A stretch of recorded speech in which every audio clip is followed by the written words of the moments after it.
Yeah. In creating a keynote or signature presentation, 40 minutes long, there's often three key points. And when you share your points, there's a bit of a cycle that you go through. I'll share with you the cycle. One, like a clock, at the top of the clock is Hmm. the gratitude for being in the space, for whoever gave you the invitation, and for honoring the audience for your part and your interest and your commitment to make a better life that you came here today. Without you, I wouldn't be able to do this. So something like that, honoring the audience, acknowledging them, and if there's specific people in the audience, and I want to acknowledge some specific people here who've made a huge contribution to our industry. I know you're in the room, so and so and so, and so, you've done this, and you've helped pave the way for me to stand on your shoulders. Thank you so much for your presence and for inviting others to be here. The next step is a promise or commitment. I'm moving like a clock. And a commitment to you in this time together today is that by the end of the session, you'll know whether my programs, my services, my ability to be of assistance can be of support to you. You will actually know that by going through the following. Then you create what's the following is what I call the PEA, making a triangle. P for the points you make, E for the examples or stories you give, A for the applications about what's in it for me from the audience point of view. You might say, my first point to you is to let you know that being in the social services area all my life, I'm a professional carer, and I've learned now ways to find your best pathway to have a more fulfilled life, health-wise, wealth-wise, quality of life wise. And a good example of that is when I assisted so and so and so and so when they went through this program, they absolutely knew what pathway they were going to go on.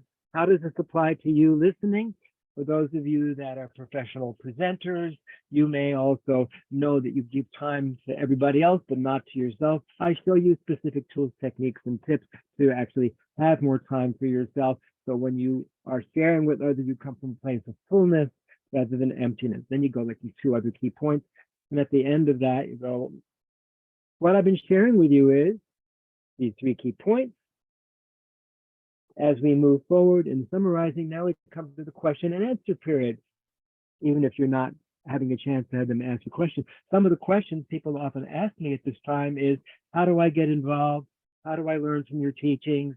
I'm glad you asked, even though people may not be asking. It's the question and answer period. One of the ways that I address that question is blah, blah, blah. One of the most difficult questions I'm asked is blah, blah, blah. One of the most popular questions I'm asked is, and then you review action, invitation to action. Where does this lead us?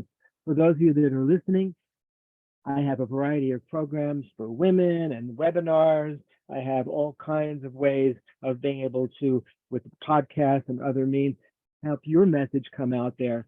Speak with me. I'll give you a complimentary Calendly cool call to be like you're doing today, to be able to show you ways that you can best navigate through all of your vast experience and resources that you've developed over the years and help create a pathway for you. If that's for you, great.